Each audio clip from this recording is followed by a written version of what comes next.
Vivo baru aja meluncurkan Vivo V29 5G, penerus V27 5G yang kemarin ini nge-hype banget. Saya sih penasaran, apalagi yang Vivo tawarkan lewat HP ini. Apakah bakal bisa lebih bagus dan bisa nge-hype kayak seri sebelumnya? Untuk desain, bodinya masih mirip sama seri sebelumnya. Dia itu pakai desain ultra slim 3D curved screen. Looks-nya seperti HP flagship, dengan desain melengkung di bodi belakang dan juga di layarnya. Nah, yang saya pegang ini varian warnanya peak blue. Saya suka sama varian warna ini nih, karena pendekatannya berbeda dari yang sebelum-sebelumnya. Gradasinya itu bukan yang warna-warni gitu, tapi lebih ke permainan cahaya yang ada bentuk seperti pegunungan berkat teknologi inovatif 3D magnetic particle. Warnanya tuh kelihatan adem dan refreshing. Materialnya tetap pakai kaca, tapi untuk varian warna ini finishingnya glossy. Kalau menurut saya, ini terlihat mewah dan berkilau. Pertama kali lihat, saya ngerasa seperti ngelihat batu marmer yang mahalan gitu deh. Memang yang ini lebih gampang ninggalin bekas sidik jari sih, tapi masih nggak terlalu kelihatan lah. Kecuali dideketin dan lihat dari sudut tertentu aja gitu. Yang saya suka pas dipegang itu kerasa tipis banget HP-nya. Ke bagian layar, seperti yang saya bilang tadi, dia pakai desain ultra slim 3D curved screen design. Pakai punch hole di tengah, dan punya bezel di sekeliling layar yang tipis. Pokoknya desainnya udah kelas HP flagship deh. Selain desainnya premium, kualitas panel layar AMOLED-nya juga bagus. Pertama kali saya lihat tuh, saya ngerasa layarnya tajam banget. Nggak kayak HP mid-range pada umumnya. Ternyata pas saya cek, dia tuh resolusinya tinggi. Di 1,5K AMOLED display. Jadi PPI-nya juga rapet. Nggak cuma tajam, tapi warnanya vivid dan kontrasnya bagus ya. Udah 10-bit dan color gamutnya luas. Layarnya nyaman dipandang, brightness-nya juga cerah. Mungkin yang paling cerah di antara para pesaingnya ya. Pas kita tes di kondisi terik, ternyata dia ada satu fitur yang bikin layarnya tetap terlihat cerah dan nggak terlihat wash out. Ini salah satu kelebihan yang nggak terlihat kalau cuma lihat spek di atas kertas ya. Belum lagi dia udah support HDR10+, dan tetap bisa jaga kecerahannya pas display video HDR. Tentu layarnya udah sangat smooth ya, karena refresh rate layarnya hingga 120Hz dan memiliki 1000Hz instant touch sampling rate. Pas saya tes sih memang performanya beneran smooth, karena Vivo nggak cuma ngandelin refresh rate tinggi doang, tapi didukung juga sama chipset yang powerful di kelas menengah, yaitu Snapdragon 778G. Memang ini bukan chipset baru ya, tapi di kelasnya ini masih sangat bisa diandalkan dan Vivo bisa mengoptimalkan kinerjanya di HP ini. Saya merasa nggak ada masalah berarti pas mengoperasikan HP ini. Smoothnya juga bisa dibilang konsisten dan jarang banget ketemu stutter.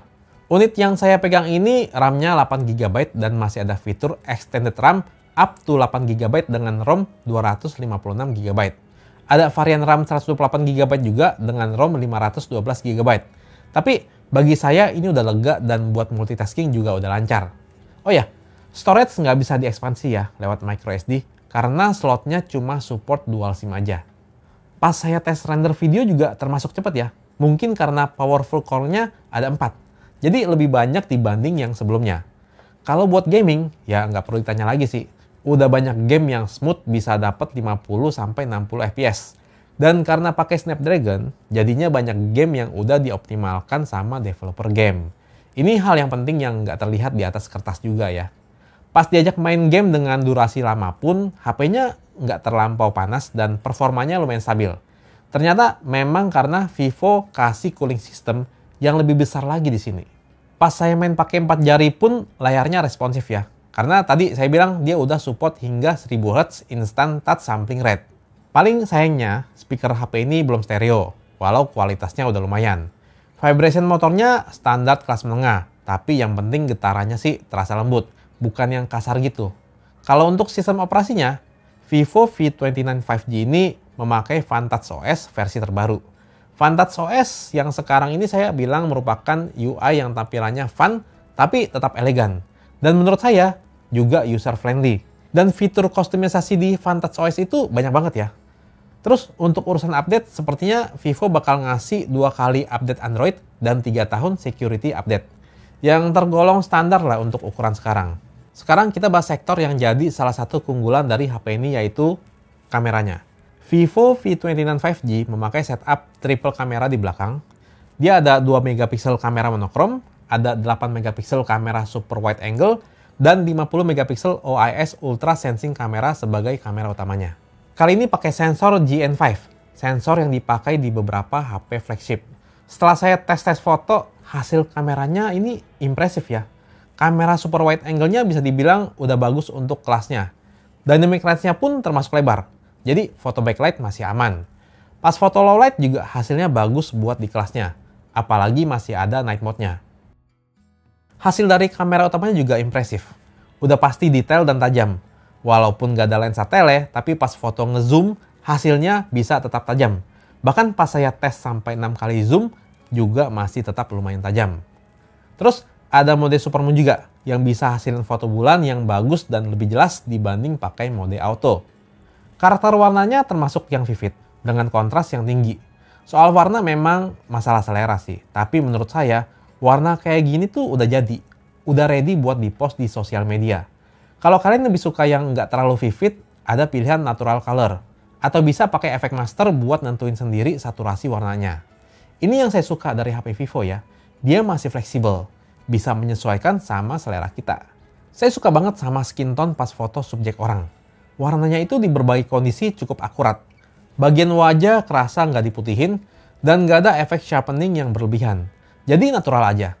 Pas saya foto di golden hour, hasilnya jadi cakep banget deh. Tentu ada mode portrait juga ya, kalau kalian mau foto yang ada efek bokehnya. Nah, yang saya suka itu walau nggak ada lensa tele, tapi ada pilihan 2 kali zoom. Dan nggak sekedar di crop ya, dia bisa mensimulasikan perspektif dari lensa tele beneran. Menurut saya ini menggembirakan buat yang suka foto portrait kayak saya.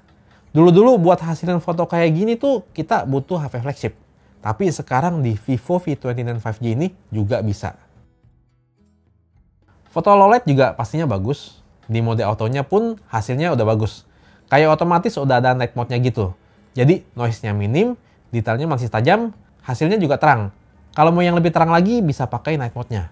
Tentu yang jadi keunggulan dari HP ini adalah Aura Light Portrait with Smart Lighting Control.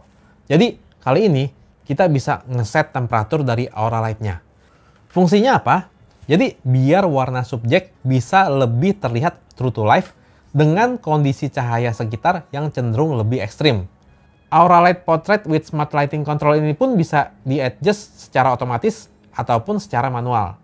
Kita tahu HP itu kan memang ada lampu flash, tapi saya nggak pernah pakai buat foto. Soalnya saya nggak suka sama hasilnya. Dia itu sangat harsh atau cahayanya terlalu keras. Nah, kalau pakai Aura Light Portrait ini, cahaya bisa jadi lebih soft dan lebih merata. Nggak sekedar nerangin doang. Jadi menurut saya ini bisa diandalkan buat diajak foto low light. Untuk kamera depan, dia punya 50 megapiksel AF group foto. Jadi dia punya autofocus dan angle-nya lumayan lebar. Tapi nggak sampai bikin distorsi yang bikin bentuk wajah jadi aneh ya. Jadi buat foto rame-rame enak nih. Dia ada pilihan 0,8 kali zoom. Kalau mau foto 2 kali zoom juga bisa. Yang pasti hasilnya bagus lah menurut saya. Baik di kondisi terang maupun gelap. Untuk perekaman video, kamera super wide angle-nya bisa hingga Full HD 30 fps. Terus, kamera utama dan kamera selfie-nya bisa rekam hingga 4K 30 fps dan di Full HD bisa hingga 60 fps. Hasil perekaman videonya bagus, detail dan tajam, dynamic range lebar, reproduksi warnanya juga menarik. Terus, ada fitur video bokeh baik di kamera utama maupun kamera selfie-nya yang hasilnya menurut saya juga bagus. Kalau ngerekam sambil jalan juga aman, karena udah ada video stabilisasinya, Ultra Stable Video. Jadi aman dari guncangan. Dan yang menarik, dia tuh jalan di semua resolusinya. Di Full HD 60 fps dan di 4K pun bisa dinyalain. Kalau mau lebih stabil, bisa pakai fitur Ultra Stable Video yang gabungin OIS plus EIS. Ngerekam video di kondisi low light pun masih lumayan bagus. Dan ada fitur Super Night Video yang sangat berguna pas ngerekam di kondisi yang sangat gelap. Vivo V29 5G punya kapasitas baterai 4600 mAh. Untuk pemakaian standar bisa lah tahan seharian. Dan kali ini Vivo kasih charger yang lebih cepat lagi, yaitu 80 watt flash charge yang udah dikasih di dalam paket penjualan. Dia bisa ngisi dari 0% ke 50% hanya dalam 18 menit aja, dan sampai full ke 100% memakan waktu kurang dari 1 jam. Kesimpulannya gimana? Overall saya sih masih impressed dengan apa yang ditawarkan di Vivo V29 5G ini. Kayak desainnya yang refreshing, terus layarnya yang tambah impresif. Awalnya saya pikir apa yang perlu di-upgrade lagi dari layarnya ya. Ternyata resolusinya kali ini tambah tajam. Harusnya sih jadi yang paling tajam di kelasnya. Performanya juga kali ini tambah gegas dan kerasa lebih optimal. Untuk kamera masih tetap berkesan, apalagi kali ini bisa ngatur temperatur di aura lightnya. Tone warnanya juga sedap pas dipakai foto potret. Paling menurut saya yang kurang lengkap itu di speaker yang belum stereo ya. Tapi buat yang lebih sering pakai earphone sih nggak masalah.